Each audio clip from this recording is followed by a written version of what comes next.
as Richard Diamond, private detective.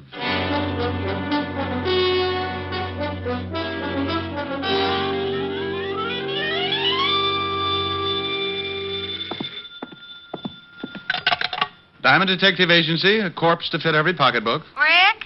Oh, hello, Helen, baby. Let me sit down. Oh. Rick, what's the matter? You sounded like your arches just broke. You got the right idea, baby. Oh, but your geography is cockeyed. Are you really hurt, Rick? Believe it or not, I was trampled by a herd of horses. Oh, Rick, you idiot. Now tell me what did happen. Okay, one horse. He ruined me for life. You went horseback riding? Oh, I don't believe it. Yeah, want to see my bow legs? You actually did. Uh-oh. Took a girl to get you to ride a horse. But it was some slinky blonde. No, baby, it was a Palomino. And look, let's get off horses. I've had enough to last me. What's with the early call? Early? Rick, did you just get in? It's after 11. I was dreaming of you, baby. You wouldn't have wanted me to stop just to get into the office. It's probably a whole harem. Helen, you got to stop that peeking. You read the morning papers? They come out in the morning? Now, you stop that. Did you read them? Well, didn't have a bet down. Why? You on the society page again? Oh, much more exciting than that. The police commissioner's house was robbed of $50,000 worth of diamonds last night, and his gardener was murdered. What? I thought that would fetch you. Better get a paper. The commissioner's statement's written in blood. Yeah. And if things don't wind up fast, tomorrow's statement will be in Walt Levinson's blood. It'll be his case. Now, you stay out of it, Rick. This thief cuts throats. Yeah, I'm scared. Are you, Rick? Well, come over tonight, and I'll frighten you at close range. Say 8. I'll practice my knee knocking so I'll be in good form. And stay in. No nightclubs. At the sound of the castanets, Francis can open the door. It'll be me and my knees. See you tonight, baby. Bye. Is this the Diamond Detective Agency? Just like it says on the door. Come in and close it gently. My Japanese beetle's still asleep. Asleep? He's got a better union. Sit down, Mr. Burton, Phineas Burton. What can I do for you, Mr. Burton? Well, I want to hire you if it's agreeable. Well, for $100 a day in expenses, I'm pretty agreeable. Well, that's fine. I have a package I want you to deliver to a party in Philadelphia. You can get a messenger for $5, or if you're hard up, a carrier pigeon for a handful of popcorn. Why a detective? Well, I'm perfectly capable of judging for myself what I need, Mr. Diamond. Now, here's $300. There will be $200 more for you after you make safe delivery of the package. Why? Well, why? 3-letter word meaning why you want to pay me for 5 days when the trip to Philly and back can be done in a few hours. Oh, Mr. Diamond, I simply want you to drop everything else and take this job immediately. And that is my reason for the added payment. Oh, all right. I'll take your money. Just as soon as you tell me what's in the package, who it goes to, and why it's so important that I take it personally. I can't tell you that. Okay, it's your problem. Now, where did I leave my soap chips? Do you have to know? Of course. How can I do any washing without soap? I mean about this package. Oh, no. I can recommend another agency who will do it for $25 and no questions. Oh, very well. Mr. Elliott will meet you at the Philadelphia Station Information Desk at 2 o'clock today. I will wire him your description, and he will make the contact. As for the package, it contains some very valuable papers, which Mr. Elliott is afraid his wife will try to intercept. I see. He commissioned me to find the best man I could to bring the package to him. Oh, you must have read my ad. You'll have to leave immediately. Mr. Elliott is very anxious to get the package. You call me at the Astor when you return, and I'll send over the rest of the money. Good day. It may be at that. What? Forget it. Burton left the package on my desk with the money. He was a thin guy, had a funny pot that made him look as if he'd swallowed a basketball. He pushed it out the door and waddled after it.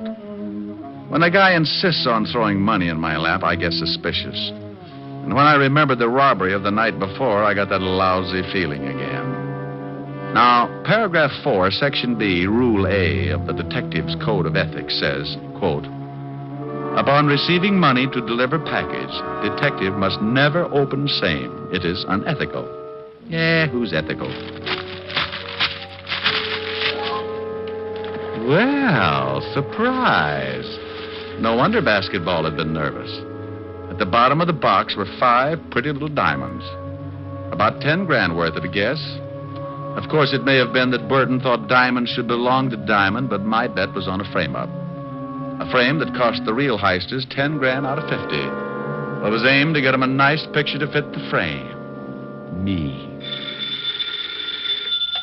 Yeah? Is this Mr. Diamond? Oh, hello, Burton. Something on your mind? Oh, I happened to be in the store across the street, and I noticed you hadn't left yet. You will leave right away, won't you? Just as soon as I arrange things, Phineas. Remember, it takes an hour and a half to get to Philadelphia. I don't want you to be late. I'll bet you don't. It was just to make sure. You understand. Oh, yes. I understand. You can dribble your basketball home now. I beg your pardon. Skip it. Bye. Burton's call ended nearly all doubts. I was being framed all right, and the trap required my leaving for Penn Station right away. I dropped the diamonds into what was left of a quart of milk I had for lunch the day before, put the bottle on the floor by the wastebasket. Then I took the package, rewrapped it, and went out to hail a cab. I made one stop at a toy shop, then headed for Penn Station. As I entered, I saw a pair of familiar figures. Rick. Okay, what's the gag? I got the tip, but even you wouldn't joke about this case. Now, Walt, I might joke about mass murder, but never about the commissioner being robbed. Is he making speeches yet? Yeah, that's okay, Shamus. This is one time when you're one diamond too many. Why, Otis, you're becoming a wit. Why not? You're halfway there. Oh, Lieutenant, he's picking on me again. You deserve it, Otis. Now shut up. Rick, I know the tip was phony, but the commissioner was there when it came in. I had to act on it. Tip? Well, don't be smug. I've got one, too. A fifth at Hialeah. Now, don't start that. It was a tip that you were taking the commissioner's diamonds out of town. Oh, now, Walt. And don't now Walt me. I said I knew the tip was phony, but with the commissioner taking scouts all down the line, I didn't want to... No. Don't apologize, Walt. I know. Come on, Sergeant. Show me a good frisk, and I'll recommend you to all my criminal friends. Oh. Yeah, he's clean, Lieutenant. Now, Rick, let's see that package, and then you can go. This? Oh, no, I can't. It's secret. Don't play games, Rick, please. Oh, all right, but it's going to spoil my surprise. Well, okay. Give me your word it's got nothing to do with this case, and I won't bother to open it. No, I'm hurt. I absolutely insist that you open the package right now. But, Rick, you know I trust you. Lieutenant Levinson, do your duty. My purity must not be suspicioned. Oh, anything to get this over with. You were, What? It's only a pair of dolls. You were expecting maybe my gallstones? Oh, dolls. The Shamus plays with dolls. Better read the tag, Otis, before your ears get any longer and they draft you for a mule team. Tag? Sure. But what? To my beloved Otis from his Ricky. Oh. Rick. Now, don't be a grouch, Walt. The other one's for you. For me? Oh, no. I'm sorry, Walt. I couldn't resist it. Anyhow, you spoiled my surprise to Otis. It was our anniversary. What? Our anniversary? We ain't even related. Oh, you don't remember? Oh, Otis. Lieutenant, can't I go back to traffic? I can't stand much more. Oh, shut up, Otis. Rick, if we weren't such good friends, Walt, hey, now you're upset. Upset? Why should I be upset? Just because two hoods lift 50 grand in ice from the commissioner? Or because it's dumped in my lap with the murder of the gardener? Or that I'm given 24 hours to break the case and then get a tip that leads me to a friend who decides to play games and wreck my Sergeant beyond repair? Now, why should I be upset? Otis, here you are, Lieutenant. But take it easy. That's a second bottle of bicob today. Walt, you rate an apology and I make it. I'll do better than that. I'll help you if you'll let me. Well, I can sure use your help, Rick. I haven't got a single lead. You want to look at the corpse first? May as well. Has he got a record? No. And the commissioner swears he was honest. Probably stumbled onto the thieves, and they had to put him away. How about the rest of the servants? They were all out.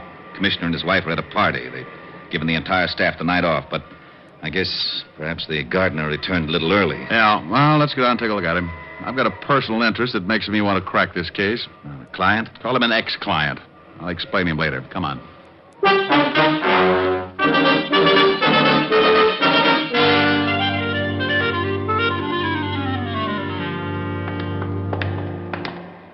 Here he is, Rick. Nasty cut. How was it made? Well, it could have been a sharp knife, but it's a safer bet that it was a razor. Remind me not to go to his barber. What safecracker's got enough nerve to pull his job, Walt? Well, I got 3 guys that could fit the job, but not one of them has ever been known to carry a weapon of any sort, much less a razor. Correction. One dealer, that gardener's playing a lousy joke on us. I suppose this could have been the first time one of them carried a razor. I don't buy that, neither do you. Give me the names. I want to talk to them. Maybe I can get a lead of some sort. Sure. Here they are.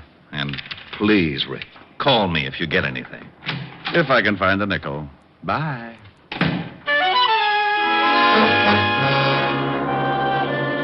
As far as I could see, I had three things to match up. One, the careless barber.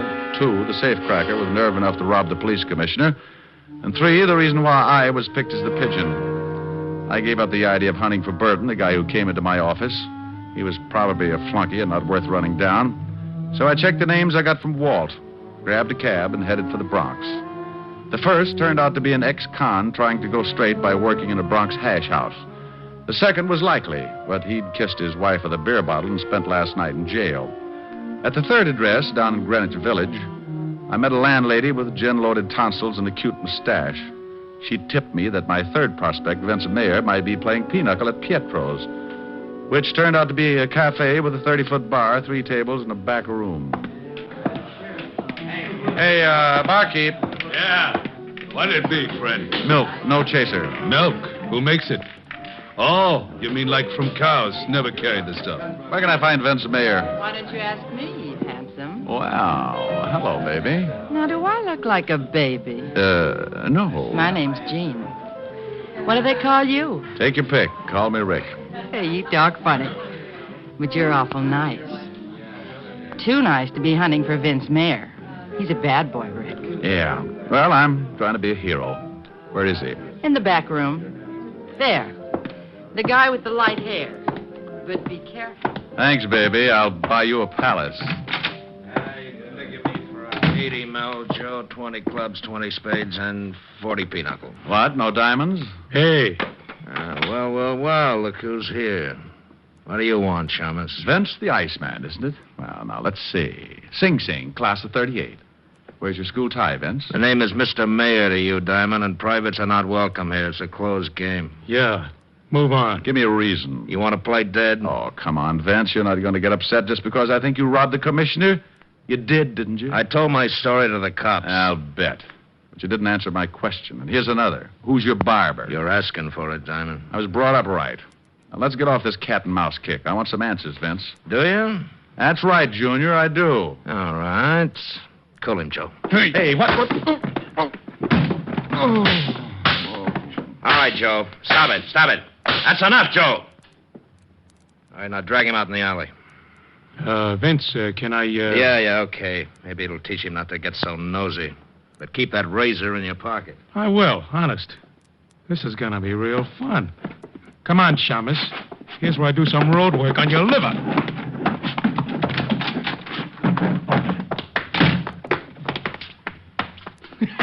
Here, Mr. Diamond. I only wish my brother could see you. When I came to, I was curled up around a round metal object I couldn't see, and I felt as if I was smothered in a mountain of cotton, and getting out of it was like trying to shovel sand with a pitchfork. I finally managed to move and wished I hadn't, for a company of Bengal Lancers began target practice on my side. So I quit trying and lay still for a long moment. Then a voice came fizzing through the cotton at me. Hey, mister, are you alive? Well, if I'm not, you're an angel, and this is a harp. Well, I'm sure no angel. And that's the garbage can. So I guess you're not dead. Matter for debate, Jeannie. Oh, help me up, will you? Sure. Here. Can you stand? Practically anything after this. Ooh. Hey, you're hurt pretty bad. Come on, lean on me. My place isn't far. I'll take you there so you can lie down. Best offer I've had today. Lead on, Angel.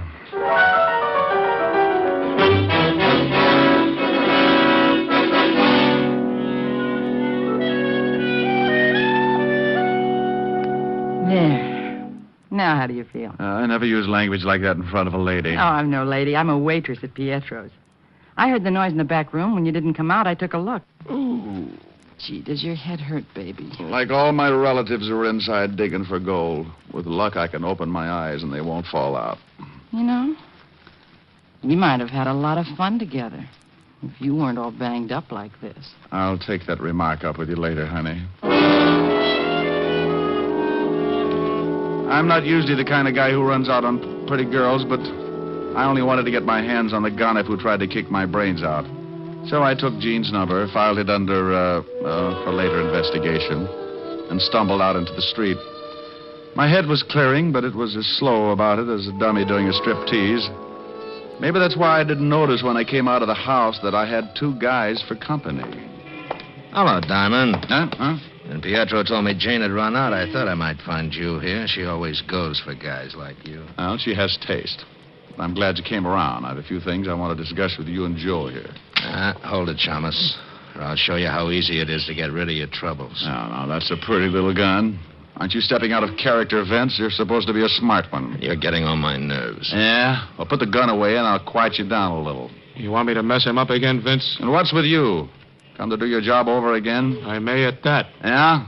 Well, you got 32 teeth, Sonny. Want to try for none? Why, you... I got some questions I'd still like to have answered. Why was I picked as pigeon? Why me? You're getting a little too smart, Diamond. Now, listen.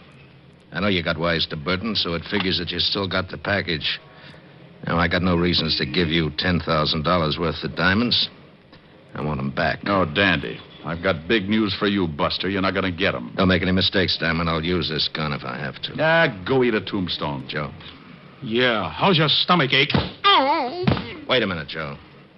Now, Diamond, look, you can have a choice. You bring the rocks to me at Pietro's in an hour and we'll forget the whole thing. Or don't. And I'll send Joe with a few friends to call on you. And for the last time. For a few sick minutes, I leaned against the wall, wondering if I wanted to live. One thing I was certain of was that Vince Mayer was never going to get those diamonds back. Or was he? An idea began to percolate in my head to the tune of an old rhyme about a goose and a gander. And I got inspired enough to sit up and forget my aching ribs. When it simmered into a full-scale boil, I grabbed a cab, went back to my office, and got the diamonds out of the milk bottle where I'd hidden them. Then I headed for the village fast. I was soon banging on a door there like a drummer playing Bob. So I owe you money. Hold your horses. Well, if it ain't my cripple. I got the bruises to prove it. Come on in. Are you really recovered? What? Oh, no, not that much, Angel. Then? I need some answers. What do you know about Vince and Joe? Not too much. Enough to dislike 'em plenty. That Vince got me canned for leaving Pietro's to take care of you. That's why I'm back home. I know he's a smoothie, and I think he's a big-time jewel thief. That much I know. How about Joe, the dog-faced boy? Him, he's just a punk. I think his real name is Fanchi or Franchetti or some such thing. Franchetti? Yeah. I don't know why, but they call him Joe the Barber. Oh, Joe the Barber. Yeah. Isn't that silly? If he cuts hair, it isn't. But I'll lay 8-1 this guy works on throats. Thanks, Angel. You've tied up my 3 points. What are you talking about? Your friend Vince Mayer lifted 50 grand in ice from the police commissioner last night, and his accomplice, Joe, gave the gardener a shave. You mean murder? On the button. The gardener's throat was sliced from life to death. And now, baby, look. How would you like to earn $100? Sure. Is it legal? Well, no. I'll take it.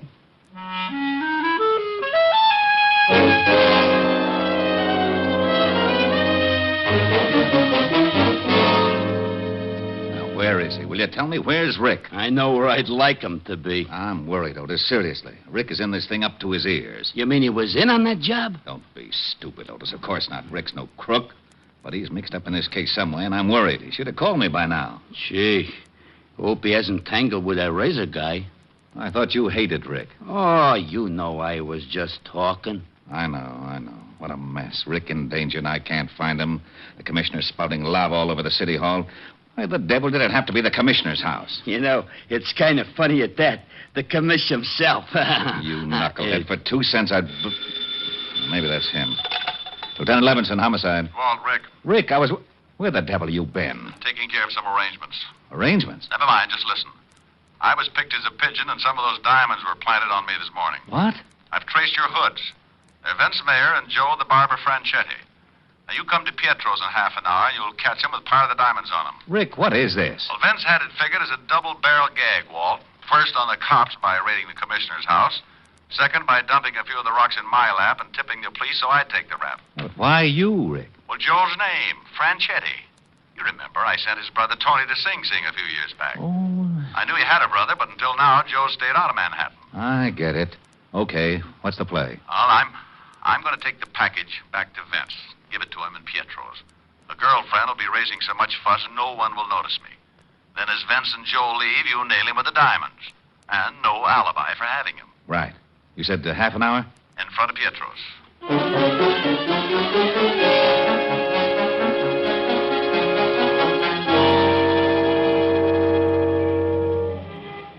Take a peek, Angel. Through the window. There's my party at the back table. Now, you know what to do. Yeah. I keep yelling till you get back to me. Right? As rain. I'll make it a good one. I got good lungs. Let's go in.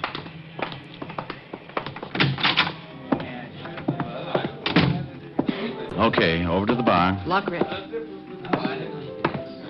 he is now, Joe. I told you he'd show up. Hello, Diamond.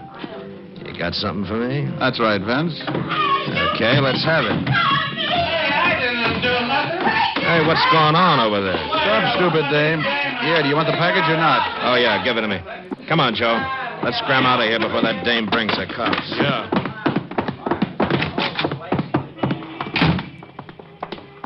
That's an easy way of getting back the 10 grand, ain't it, Vince? Shut up, come on. Take it easy now. Okay. We're okay now. Let's split up. Hold it, Vince. What? Let's have a look at the package. The cops! Levinson, what are you doing? The package, Vince. Hey, what are we gonna do? Shut up. You, got a warrant, of course. Of course. Otis, take the package. Yellowton.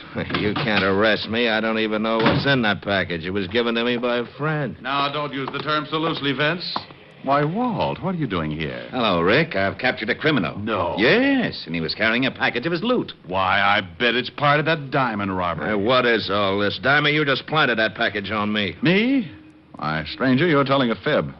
You just know that's downright immoral or something. This is ridiculous. Lieutenant, he gave me those diamonds in Pietro's not 5 minutes ago. I didn't lift them from the commissioner. Didn't you, Vince? Why, then I must have made a mistake. You can prove your story, of course. Sure I can. Bartender saw Diamond slip me the package. Oh, now, Vince, you think that bartender was going to be watching you when a lovely girl was practically tearing up the joint? Boss, the dame yelling. She was a plant. Yeah, but this is a frame-up. Diamond, you can't get away with this. Please, don't talk to me. I never associate with common criminals. A frame. You dirty double-crossing copper. Look out, Rick. He's got a razor. Oh, my arm. Now, don't cry, Joe. This is for you. Oh. Wow. What a punch you got, Shamus. Well, that does it. Come on, Vince. Otis, load that killer into the car and pick up that razor. Yellowton. Want a lift, Rick? No thanks, Walt. I'm going to go home freshen up. Yeah, you look like you could use it.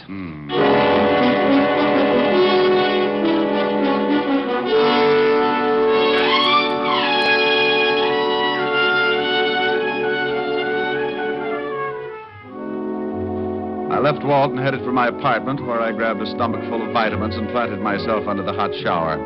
It felt so good I fell asleep. And if Walt hadn't phoned, I'd have probably become the only man in history to drown in the shower.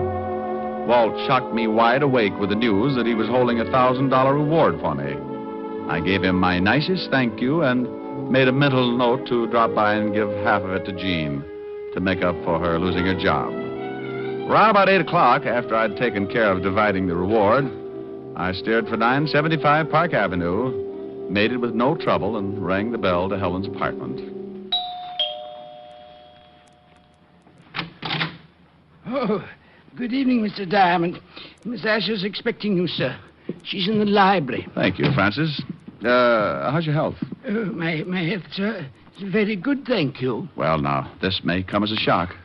But, Francis, about the money I owe you. Oh, don't fret about it, sir. We'll tell. I'm going to pay you what I owe you. You're going to? Oh, dear. Perhaps I better sit down. Oh, my word. Oh, there, Francis.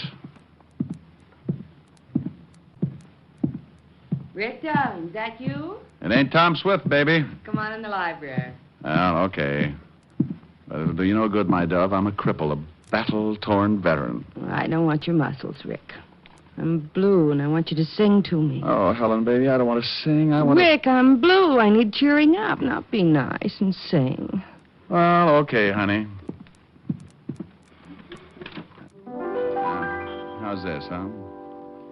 I can see, no matter how near you'll be, you'll never belong to me. But I can dream can't I pretend that I'm locked in the bed of your embrace? For dreams are just like wine, and I am drunk with mine. I'm aware my heart is a sad affair. There's much disillusion there, but I can dream, can't I? Can't I adore you? Although we are oceans apart, I can't make you open your heart, but I can dream, can't I?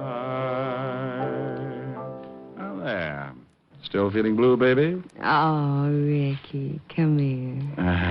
Here I am. Oh, now I'm contented.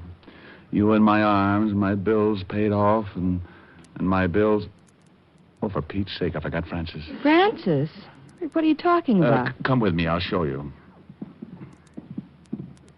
Now, there he is. Francis, you all right? Oh, yes, sir.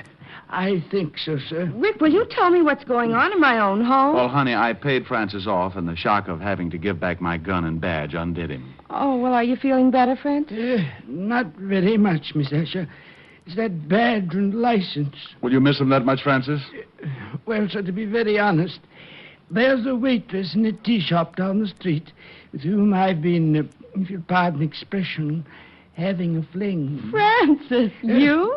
Oh, that's not the worst, Miss Asher. I'm afraid I've been a bit of a fraud with her as well. In fact, with several of the waitresses there. Now, wait. Where does my badge and license enter into it? Did you hock them for crumpets? Oh, much worse, Mr. Diamond. You see, to all the waitresses of Miss Tuppingham's tea shop, I am Richard Diamond, private detective. Oh, Francis. no.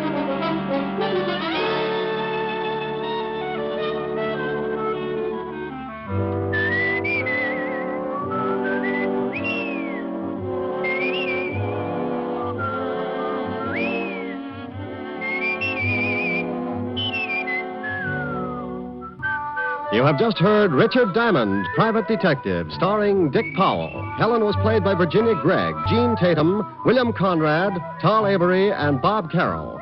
Music was under the direction of Frank Worth. Tonight's story was written by Herb Purdom and edited and directed by Blake Edwards. Now, this is Eddie King inviting you to be with us again at the same time next week when we will again bring you Dick Powell as Richard Diamond, Private Detective.